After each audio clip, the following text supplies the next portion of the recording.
ಈ ಲಂಚ ಪ್ರಭಾವ ಎರಡು ಸೇರ್ಕೊಂಡು ವ್ಯವಸ್ಥೆನ ಹಾಳು ಮಾಡಿಬಿಟ್ಟಿದೆ ಅಂತ 100% ಆಗಿದೆಲ್ಲ. ಮುಂಚೆ ಪೊಲೀಸರ ತಂಟೆಗೆ ಅಷ್ಟು ಜನ ನಾವೇ ಪೋಸ್ಟಿಂಗ್ ಕೊಡ್ತಾ ಇದ್ವಿ.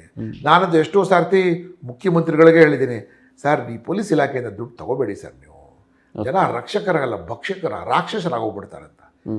ಏನಪ್ಪ ಮಾಡೋದು, MLAಗಳ ಪ್ರೆಷರ್ ಇದೆ, ಅವ್ರ ಪ್ರೆಷರ್ ಇದೆ. ಯಾಕೆಂದರೆ ಎಲ್ರಿಗೂ ಅವ್ರವ್ರದ್ದು ಫೌಜ್ದಾರ್ ಬೇಕು. ಅವ್ರವ್ರ ಫೌಜ್ದಾರ್ ಬೇಕು ಅಂದರೆ ಅವ್ರವ್ರು ಮಾಡೋ ಪಾಪಗಳ ಕರ್ಮಗಳೆಲ್ಲ ಕ್ಲೋಸ್ ಮಾಡಿಬಿಟ್ಟು ಎದುರಾಳಿ ಇದು ಏನೇ ಇದ್ರು ಸಹ ಅದಕ್ಕೆ ಎತ್ತಿ ಆತನ ಮೇಲೆ ಇದ್ದಾರೆ.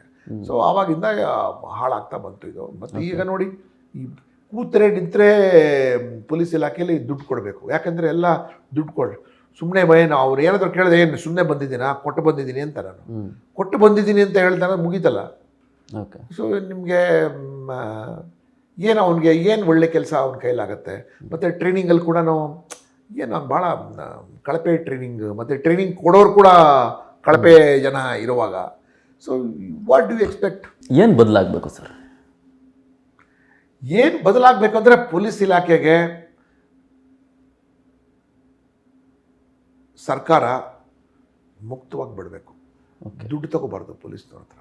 ಪೊಲೀಸ್ನವ್ರ ಹತ್ರ ನೀವು ದುಡ್ಡು ತಗೊಳಕ್ಕೆ ಯಾವಾಗ ಶುರು ಮಾಡ್ತೀರಿ, ಯಾರು ದುಡ್ಡು ತಗೊಳ್ತಾರೆ ಬಲಿ ಹಾಕಿ ಅವ್ರಿಗೆ ಅನುಕೂಲಗಳು ಕೊಡಿ. ಯಾವ ಕಾನೂನು ಸುವ್ಯವಸ್ಥೆ ಎಷ್ಟು ಚೆನ್ನಾಗಾಗತ್ತೆ ಗೊತ್ತಾ. ಅಷ್ಟು ಜನರು ಮೇಜರ್ ಹೆಡ್ಡೇಕ್ ಇರೋದು ಗೌರ್ಮೆಂಟ್ಗೆ ಲಾ ಆ್ಯಂಡ್ ಆರ್ಡರ್ ಇದೆ.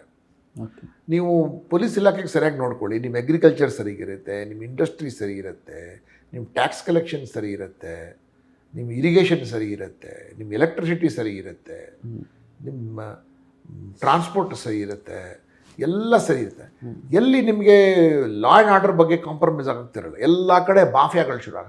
ಟ್ರಾನ್ಸ್ಪೋರ್ಟ್ ಮಾಫಿಯಾ, ನೀರಿನ mafia, registration mafia, land mafia, ಎಲ್ಲ ಕಡೆ ಬರೀ ಮಾಫಿಯಾಗಳು.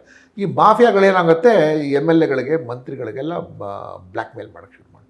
ದೆನ್ ಅವಾಗ ಏನು ಮಾಡ್ತೀರಿ ನೀವು? ಸರ್ಕಾರನೇ ಒಂಥರ ನಿರ್ಬಲವಾಗಿ ಹೋಗ್ಬಿಡುತ್ತವಾಗ. ಸೊ ಒಳ್ಳೆ ಸರ್ಕಾರ ನಡೆಸಬೇಕು ಅಂದರೆ ಸಮವಸ್ತ್ರಧಾರಿಗಳಿಗೆ ಬಿಕಾರಿ ಮಾಡಬಾರ್ದು.